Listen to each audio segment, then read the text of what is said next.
নমস্কার, সবাইকে তাপসদার ক্লাসে স্বাগত। আজকে আমি জিএনএম এবং এএনএম নার্সিংয়ের ফিজিক্যাল সায়েন্সের একটি ইম্পর্ট্যান্ট টপিক অর্থাৎ রেডিও অ্যাক্টিভিটি বা তেজস্ক্রিয়তা নিয়ে আমি তোমাদের কিছু কোশ্চেন ডিসকাশন করব। ভিডিওটি যদি ভালো লাগে তোমরা প্লিজ সবাই লাইক, কমেন্ট এবং শেয়ার করে দিও। তোমরা প্লিজ লাইক এবং কমেন্ট করতে খুবই কনজুসি করো, প্লিজ এটা একটু করো আমার জন্য, এটা তোমাদের কাছে রিকোয়েস্ট রইল। আর এই তেজস্ক্রিয়তা চ্যাপ্টারে যে কোশ্চেনগুলো আমি ডিসকাশন করবো এর বাইরে কোশ্চেন হওয়ার সম্ভাবনা খুবই কম। একদম গোটা যে তেজস্ক্রিয়তা চ্যাপ্টারটি আছে তার একদম কম্প্যাক্ট আজকে আমি ভিডিওতে তোমাদের দিয়ে দেবো, তাতে তোমাদের পরীক্ষালে খুবই হেল্পফুল হয়। প্লিজ তোমরা ভিডিওটি স্কিপ না করে দেখো। চলে যাচ্ছে ফার্স্ট কোশ্চেনে। তেজস্ক্রিয়তা আবিষ্কার করেন Frederick Joliot, Henri Becquerel, Thomson Soddy. তেজস্ক্রিয়তা আবিষ্কার করেন বিজ্ঞানী হেনরি বেকারেল। কত সালে? 1896 সালে। তিনি কি করেছিলেন? ইউরেনিয়াম পটাশিয়াম সালফারের একটা লবণের টুকরো কী করেছিলেন? কাগজে মুড়ে ড্রয়ারের মধ্যে রেখে দিয়েছিলেন এবং তিনি সেখানে কিছু ফটোগ্রাফিক ফিল্মের প্লেট রেখেছিলেন। কিছুদিন পরে যখন ড্রয়ারটা খুললেন দেখলেন তাদের মধ্যে কালো কালো এক ধরনের ছোপ ছোপ দাগ দেখা গেল। তিনি সেই ঘটনা নিয়ে যখন গভীর চিন্তা ভাবনা করলেন তার কিছুদিন পরে তিনি বুঝতে পারলেন যে সেই লবণটা থেকে একদম রশ্মি নির্গত হচ্ছে। সেই রশ্মিগুলোর জন্য তার ফটোগ্রাফিক ফিল্মের উপর কী পড়েছে? প্লেটের উপর দাগ পড়ে গেছে। তিনি সেই ঘটনাটা কী নাম দিলেন পরবর্তীকালে? তেজস্ক্রিয়তা। তো তেজস্ক্রিয়তার আবিষ্কার কী করেন? অ্যান্সার হবে হেনরি বেকারেল। তো ফ্রেডরিক জোলিও কী করেছিলেন? ফ্রেডরিক জোলিও এবং তার স্ত্রী আইরিন কুরি, এই দুজন বিজ্ঞানী কি আবিষ্কার করেছিলেন? কৃত্রিম তেজস্ক্রিয়তা। এরা দুজন কি আবিষ্কার করেছিলেন? কৃত্রিম তেজস্ক্রিয়তা। কত সালে? 1935 সালে আবিষ্কার করেছিলেন কৃত্রিম তেজস্ক্রিয়তা। এই জন্য তারা নোবেল পুরস্কার পেয়েছিলেন। থমসন কি আবিষ্কার করেছিলেন? থমসন আবিষ্কার করেছিলেন ইলেকট্রন, এই জন্য তিনি নোবেল পুরস্কার পেয়েছিলেন। আর স্যাডক কি আবিষ্কার করেছিলেন? নিউট্রন। চলে যাচ্ছে নেক্সট কোশ্চেন। তেজস্ক্রিয়তা পরিমাপের একক। তেজস্ক্রিয়তা কি? এই যে তেজস্ক্রিয় মৌল ইউরেনিয়াম, পোলোনিয়াম, প্লুটোনিয়াম এরকম অনেক যে মৌলগুলো আছে সেই মৌলগুলি থেকে ক্রমাগত আলফা রশ্মি, বিটা রশ্মি, গামা রশ্মি নির্গত হচ্ছে। আলফা, বিটা আর গামা। এই আলফা, বিটা, গামা রশ্মি নির্গত হওয়ার যে ধর্ম সেটাকে বলা হচ্ছে কি? তেজস্ক্রিয়তা। এই তেজস্ক্রিয়তার একক কী হবে? অ্যান্সার একক 9 বলেছে। কুরি তেজস্ক্রিয়তার একক, বেকারেলও তেজস্ক্রিয়তার একক, রাদারফোর্ডও তেজস্ক্রিয়তার একক। অ্যান্সার কী হবে? ফার্মি তেজস্ক্রিয়তার একক নয়। ফার্মি হলো পরমাণুর ব্যাস বা ব্যাসার্ধ এসব মাপার একক হলো ফার্মি। চলে যাচ্ছে 3 নম্বর কোশ্চেন। তেজস্ক্রিয়তা একটি ড্যাশ ঘটনা। তেজস্ক্রিয়তার রাসায়নিক, ইলেকট্রনীয়, নিউক্লিয় কোনোটি নয়। অ্যান্সার হবে তেজস্ক্রিয়তা একটি নিউক্লিয় ঘটনা। পরিবেশের চাপ, তাপ কোনো কিছুই এর উপর কোনো প্রভাব ফেলতে পারে না। সো তেজস্ক্রিয়তা একটি নিউক্লিয় ঘটনা। তেজস্ক্রিয়তার ফলে 3 ধরনের রশ্মি পাওয়া যায়। একটা হলো আলফা রশ্মি, একটা হলো বিটা রশ্মি, আর একটা হলো গামা রশ্মি। প্রশ্ন আসে আলফা রশ্মির প্রকৃতি কেমন? আলফা রশ্মির প্রকৃতি হলো ধনাত্মক অর্থাৎ প্লাস, বিটা রশ্মির প্রকৃতি হলো ঋণাত্মক, আর গামা রশ্মির প্রকৃতি হলো কি? নিস্তরিত অর্থাৎ 0, নিস্তরিত। এটা হলো পজিটিভ, নেগেটিভ, আর এটা কি? নিস্তরিত। এই তিনটেও দেখে রাখবে তোমরা সবাই। চলে যাচ্ছে নেক্সট কোশ্চেন। বিটা কণাকে সূচিত করা অর্থাৎ বিটা কণার সাইন কি? H হিলিয়াম 2+ অর্থাৎ হিলিয়ামের ধনাত্মক আধানযুক্ত কণা স্রোত, E0-1, E0+1 আর DN10। অ্যান্সারটি হবে আমাদের সঠিক অ্যান্সারটি বিটা কণাকে সূচিত করে E0-1, এটা অর্থাৎ এটা হলো বিটা কণার চিহ্ন।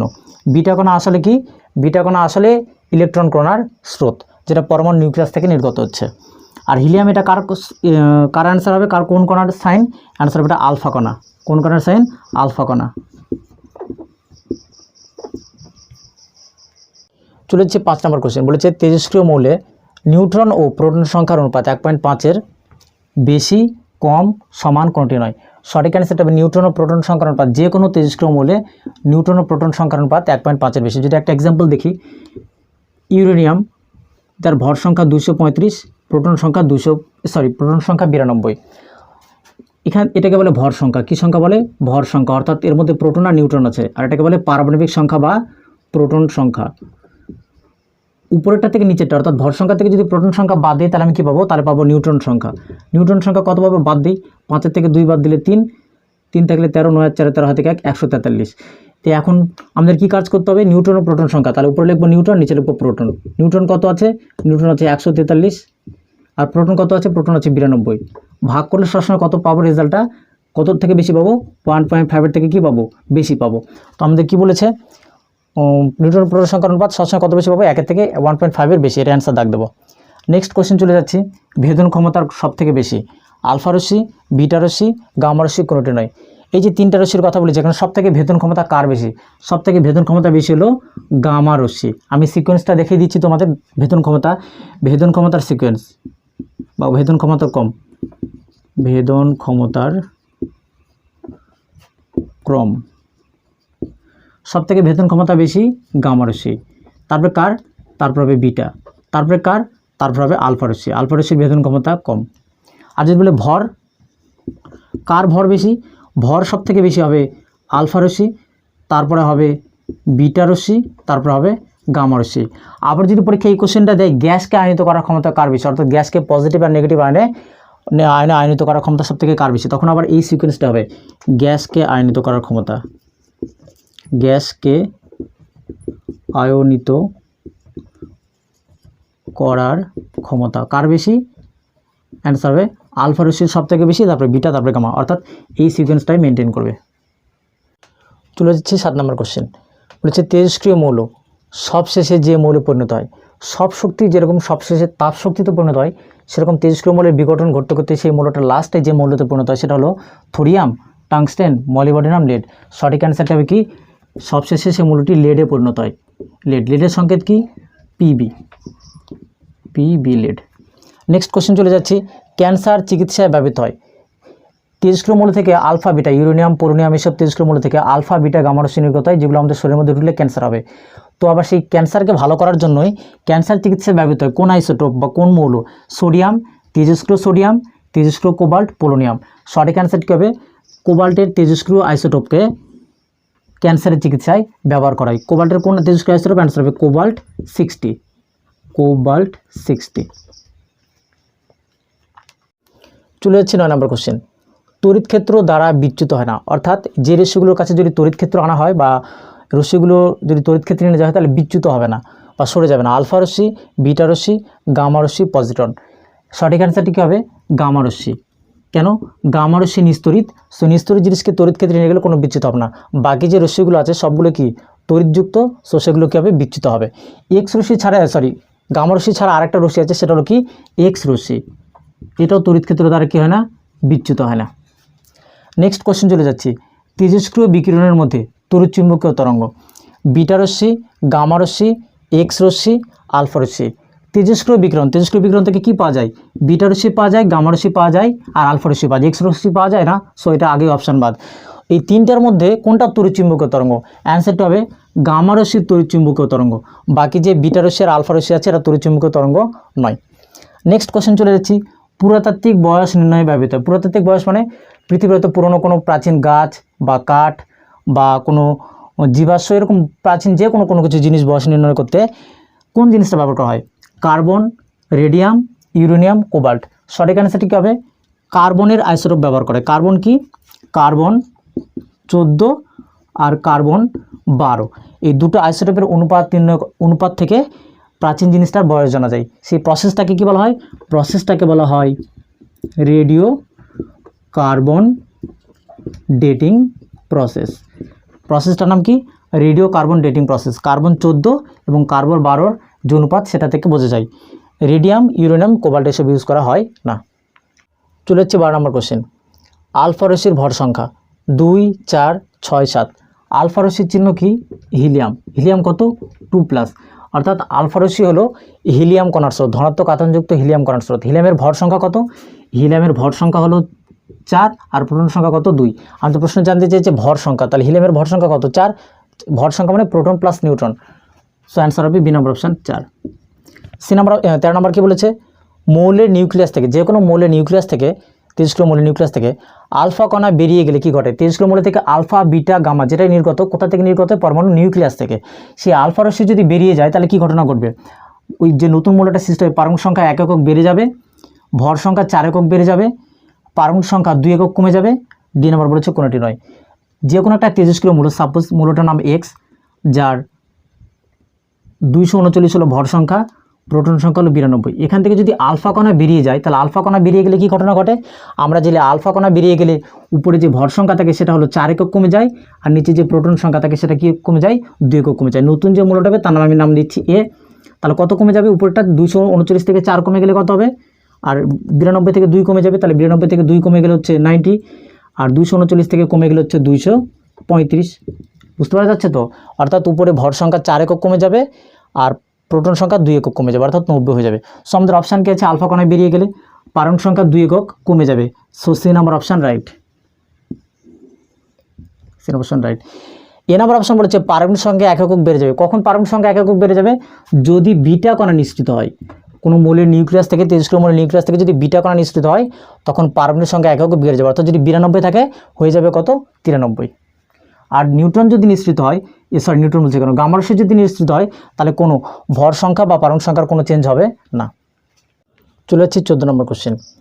নিউক্লিয়াস বিভাজনে যেটি ব্যবহৃত হয়, নিউক্লিয়াস বিভাজন অর্থাৎ নিউক্লিয় রিঅ্যাক্টর বা পারমাণবিক বোমায় নিউক্লিয় বিভাজন প্রসেস ইউজ করা হয়। কোথায় কোথায় ইউজ করা হয়, নিউক্লিয় বিভাজন ইউজ করা হয় পারমাণবিক বোমা অ্যান্ড নিউক্লিয় যে রিঅ্যাক্টর বা চুল্লি থাকে সেই চুল্লিতে, অর্থাৎ যেখানে পারমাণবিক বিদ্যুৎ উৎপন্ন করা হয়। ইউরেনিয়াম 235, বেরিয়াম 14156, ক্রিপ্টন 9236, কার্বন 1406 কোন আইসোটোপটি ইউজ করা হয়? সঠিক অ্যান্সারটি কী হবে, সঠিক অ্যান্সারটি হবে ইউরেনিয়াম 235 92 এই মৌলটি ইউজ করা হয়, অর্থাৎ ইউরেনিয়ামের এটি একটি আইসোটোপ। এই মৌলটি নিউক্লিয়াস বিভাজনে ইউজ করা হয়।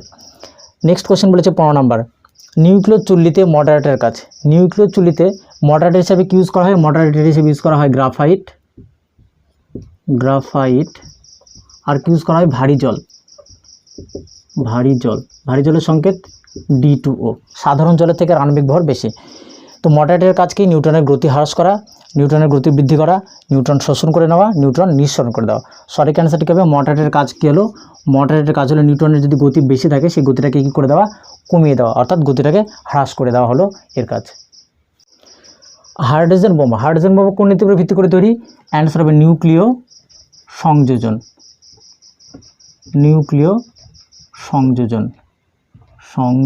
অর্থাৎ নিউক্লিয় সংযোজন মানে কি, দুটা বা তার বেশি ভরের নিউক্লিয়াস যুক্ত একটা ভারী নিউক্লিয়াস তৈরি করবে, তার সঙ্গে প্রচুর পরিমাণে শক্তি উৎপন্ন করবে, সেটাকে বলে নিউক্লিয় সংযোজন। আর পারমাণবিক বোমা কি, সেম অ্যান্সার হবে নিউক্লিয় কী হবে, বিভাজন।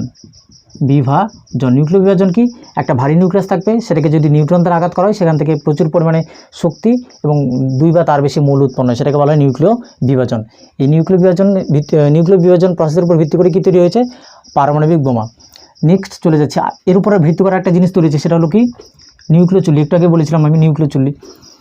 ফুকুশিমা ডাইচি দুর্ঘটনা কোথায় ঘটে, জাপানের ফুকুশিমা ডাইচি দুর্ঘটনা ঘটে। সেখানে নিউক্লিয়ার পাওয়ার প্ল্যান্ট ছিল, সেখানে কি হচ্ছে, সেখানে ব্লাস্ট হয়েছিল, ফলে অনেক মানুষ মারা গেছিলো। ঘটনাটি কত সালে ঘটেছিল, 2011 সালে।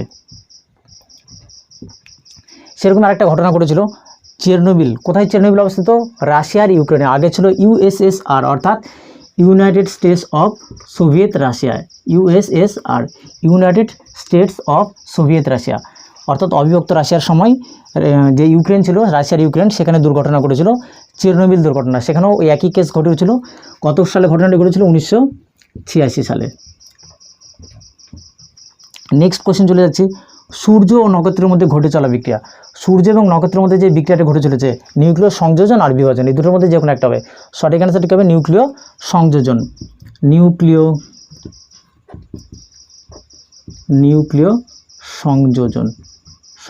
এখানে জ্বালানি হিসেবে কি থাকে, এখানে জ্বালানি হিসেবে থাকে হাইড্রোজেন। বলেছে ভারতের পারমাণবিক বিদ্যুৎ কেন্দ্র। ভারতের প্রথম পারমাণবিক বিদ্যুৎ কেন্দ্রের নাম কি, মহারাষ্ট্রের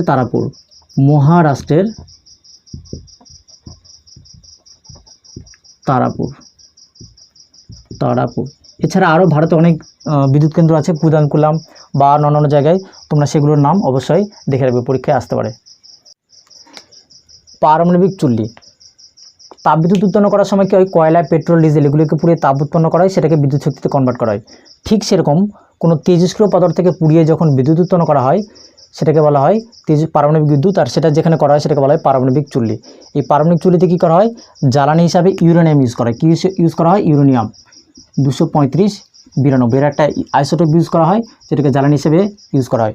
সেটাকে পুড়িয়ে প্রচুর পরিমাণে তাপ পাওয়া যায়, সেই তাপ শক্তির সাথে বিদ্যুৎ উৎপন্ন করা হয়। অর্থাৎ পারমাণবিক শক্তি পারমাণবিক শক্তি কী শক্তিতে পরিণত হয়?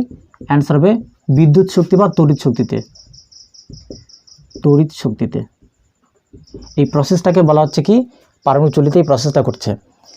মডারেটর ইউরেনিয়াম 235কে কী করা হয়? যখন নিউট্রনদের আঘাত করা হয় তখন যদি নিউট্রনের বেগ বেশি থাকে, সেই নিউট্রনের বেগটাকে অনেক সময় কমাতে হয়। সেই বেগটাকে কমাতে বা মডারেট করতে বা মন্দক হিসাবে যেটা ইউজ করা হয় সেটা হলো গ্রাফাইট দণ্ড। কি ইউজ করা হয়? গ্রাফাইট দণ্ড। আর কি ইউজ করা হয়? ভারী জল। ভারী জল যার সংকেত কি? D2O। এবার নিয়ন্ত্রক দণ্ড। নিয়ন্ত্রক দণ্ডের কাজ কি? যদি নিউট্রন বেশি পরিমাণ উৎপন্ন হয়, এই বিক্রিয়া চলাকালীন যদি বেশি নিউট্রন উৎপন্ন হয়, যেগুলো অবাঞ্ছিত নিউট্রন, যেগুলো আর দরকার নেই, সেই নিউট্রনগুলোকে কী করতে হয়? শোষণ করে নিতে হয়। সেই শোষণ করে নেওয়ার জন্য কী থাকে? নিয়ন্ত্রক দণ্ড। এটা কি থাকে? ক্যাডমিয়াম অথবা বোরনের দণ্ড থাকে। বোরন, ক্যাডমিয়াম বা বোরন দণ্ড। শীতক। যদি পারমাণবিক চুল্লি যদি তাপমাত্রা খুব বেশি বেড়ে যায়, অর্থাৎ যেটা আমাদের দরকার নেই, সেই তাপ যদি বেশি বেড়ে যায়, তখন প্রসেসটাকে অর্থাৎ চুল্লিটাকে ঠান্ডা করার জন্য কী ইউজ করা হয়? জল ইউজ করা হয়, নর্মাল জল বা গলিত সোডিয়াম। গলিত সোডিয়াম ইউজ করা হয়। এই হলো পারমাণবিক চুল্লি সম্পর্কে তথ্য, যেটা তোমাদের পরীক্ষায় খুবই ইম্পর্ট্যান্ট। এর সঙ্গে আরেকটা কথা বলে রাখি, যে তেজস্ক্রিয় মৌলগুলো থাকে সেগুলোতে অনবরত আলফা বিটা গামা রশ্মি নির্গত হচ্ছে। সেই গামা রশ্মিগুলো আমাদের শরীরে প্রবেশ করলে কী হবে? ক্যান্সার হবে। সেই তেজস্ক্রিয় বিকিরণ কতটা পরিমাণ হচ্ছে সেই তেজস্ক্রিয় মৌলগুলো থেকে, সেই তেজস্ক্রিয় বিকিরণ পরিমাপ করার যন্ত্রটি হলো তেজস্ক্রিয় বিকিরণ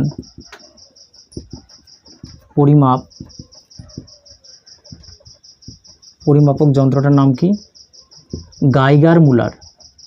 গাইগার মুলার কাউন্টার।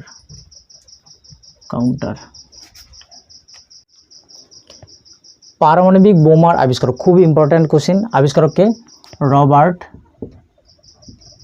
ওপেনহাইমার। পারমাণবিক বোমা কোথায় ইউজ করা হয়? 1945 সালে কোথায় ইউজ করা হয়? জাপানের হিরোশিমা আর নাগাসাকিতে 6 আগস্ট এবং 9 আগস্ট হিরোশিমা দিবস, নাগাসাকি দিবস হিসেবে পালন করা হয়। সেখানে লিটল বয় এবং ফ্যাটম্যান নামে দুটি বোমা ফাটানো ছিল, সেগুলো ছিল পারমাণবিক বোমা। আর হাইড্রোজেন বোমার আবিষ্কারককে, হাইড্রোজেন বোমা আরও বেশি ডেঞ্জারাস, এর আবিষ্কারক হলো এডওয়ার্ড টেলার। আজকের লাস্ট কোশ্চেন, কোনো তেজস্ক্রিয় মৌল থেকে ইউরেনিয়াম 239, সেখান থেকে যদি একটা আলফা কণা বেরিয়ে যায়, তাহলে কি বলেছিলাম? আলফা কণা যদি বেরিয়ে যায়, একটা নতুন মৌল সৃষ্টি হবে যার ভর সংখ্যা এবং পারমাণবিক সংখ্যা দুটো চেঞ্জ হবে। ভর সংখ্যা 239 আছে, সেখান থেকে কত কমে যাবে? আলফা কণায় বেরিয়ে গেলে ভর সংখ্যা কমে যায় 4 একক। তাহলে 4 একক কমে গেলে কত হবে? 235। আর নিচে আছে প্রোটন সংখ্যা বা পারমাণবিক সংখ্যা, সেটা কত কমে যায়? 2 একক। তাহলে 92 থেকে 2 কমে গেলে কত হবে? 90। এর ফলে পিরিয়ডিক টেবিলে মৌলটা যে ঘরে থাকার কথা ছিল, সেই ঘর থেকে কী হচ্ছে? নতুন একটা মৌল সৃষ্টি হচ্ছে। সেই মৌলটা কোথায় অবস্থান করবে? এই মৌলটার বাঁ পাশে না ডান পাশে? সেই সম্পর্কিত সূত্রকে আবিষ্কার করেছিলেন বিজ্ঞানী ফ্যাজান এবং সডি। বিজ্ঞানী ফ্যাজান